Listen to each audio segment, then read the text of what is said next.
Kambi makeyo pie county ma Migori mong'ere kaka Migori Water and Sanitation Company kata MIWASCO ochako chenro mar timo aapedha ne jogo mantiere kod gope maromo milion 36 e sama gisingo bero weche mag chiwo pi ne oganda e county no. Jatatije kambino Jacob Getende owacho ni rem chulo omenda mar pi kod moko kuom oganda kaachiel kod rem mar kambino chulo gowi mar stima e wang' sa gin moko kuom gigo ma osethiro chenrogi mag tijegi. Omedo ni gisechiwo rak ne kambi moro ma bende dhi konyo gi choko gopego. Getende mane oriko wuoye kinde romo margi mar giko higa nowacho bende ni giketo okenge makare mageng'o pi mapukore ma okelo hala maromo atamalo 35.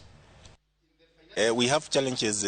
We have had challenges with the collections of revenues because initially we did not have consistent water supply. If we don't have consistent service delivery, you cannot claim payment from your customers. But at the moment, as we have electricity being paid and we have consistent water supply, I'm sure we are going to increase our revenue collection. Chik mar pi mar 2016 owacho maler ni kembni duto makeyo pi bedo e bwo loch gwenge magin county governments. Koro wadang keto ne ginyong'ong mondo wang'e ni gitimo tijegi gi nade. Nitie kaka gin gi samuoyo tich. As residents of Migori, we need to give MIWASCO a goodwill. We need to protect the pipes. We need to be ensured that where there is a leakage of